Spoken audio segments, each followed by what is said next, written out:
a la Argentina, en qué situación van a entregar a la economía argentina. Nos va a ayudar a evaluarlo Juan Lisburg. Él es economista jefe de Fiel y bueno, esto va a ser la propuesta para hoy. ¿Te animás? ¿De acuerdo? ¿De acuerdo? Después del bloque venimos.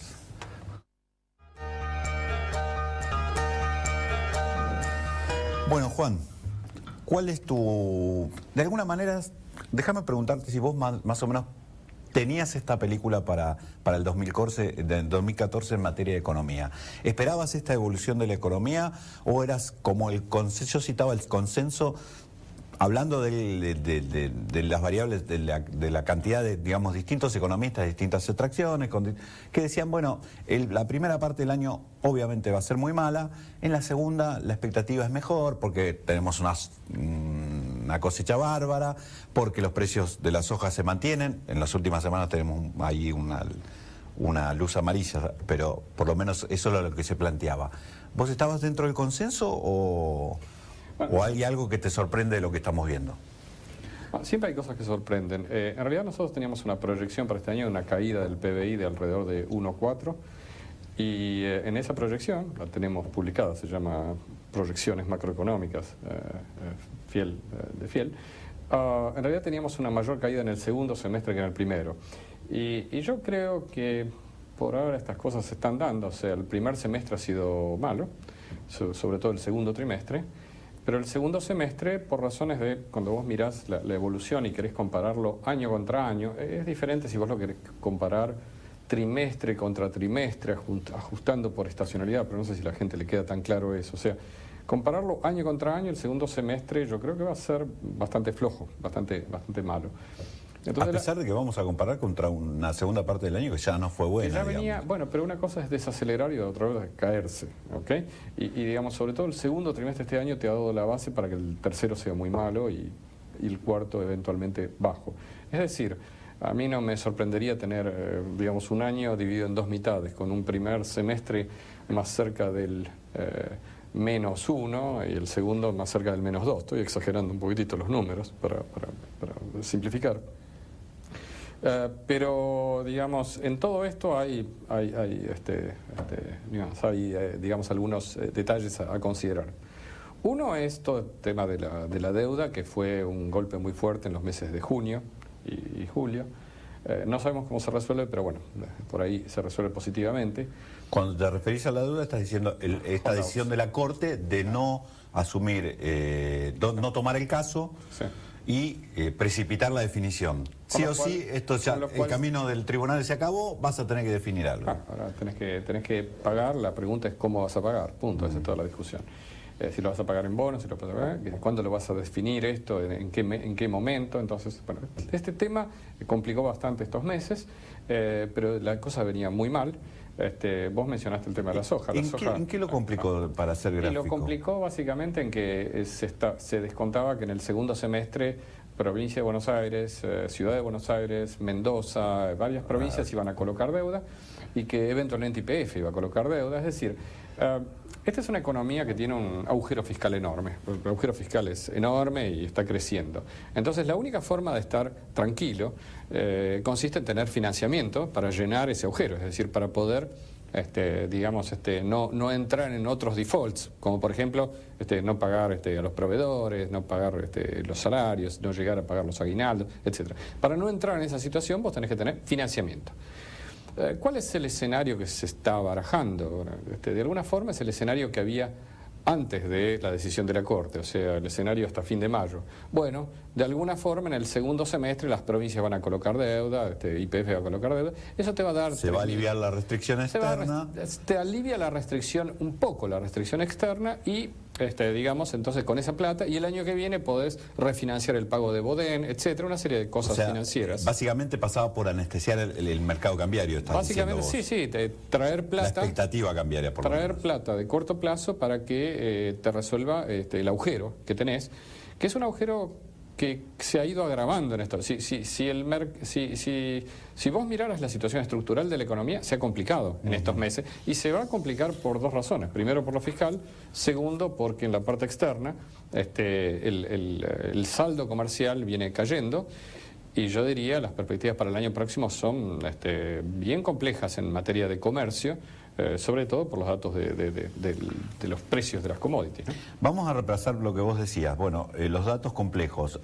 Nos acercaste 3 placas, vamos a repasar. La primera habla de lo que yo mencionaba en el comienzo, que es el impacto que tiene la caída de actividad ya en el mercado de trabajo. ¿Qué es lo que estamos viendo aquí? Bueno, ahí tenemos la evolución del empleo industrial, que los datos de INDEC, las barras medidas sobre la izquierda es la ocupación. Cuando la barra está debajo del cero, por supuesto, es una caída del empleo. Hubo caídas del empleo allá por el año 2009, sobre todo por la recesión. Y en el 2014, que es la primera barrita que está por allí, se ve un número negativo. Ya en el 2013 se empezaba a caer el empleo. Y la otra cosa que está pasando, aparte de la caída del empleo en la industria, es la caída del salario real en la industria, que es la línea roja. La línea roja, otra vez, cuando está por debajo del cero, te da una caída, se mide a la derecha. Te está diciendo que el salario real en la industria está cayendo casi, 8%, 9%. Sí, bueno, lo que ¿Esto pasa... es este dato, este cálculo que ustedes hacen es post paritarias 2014 o No, antes ese es de el la dato del paritaria? primer trimestre del año. El primer trimestre del año vos tuviste una inflación alta contra salarios que venían creciendo una tasa de no más del 25% en la industria. Lo que se suele hablar de precios nuevos con salarios muy viejos, con salarios que venían de antes. Claro. Y el segundo trimestre te tiene que dar algo muy parecido, porque aún después de las paritarias, vos vas a tener salarios en el segundo trimestre creciendo probablemente algo menos de 30%, con una inflación que ya en el segundo trimestre está promediando el 40%. O sea, anualizada.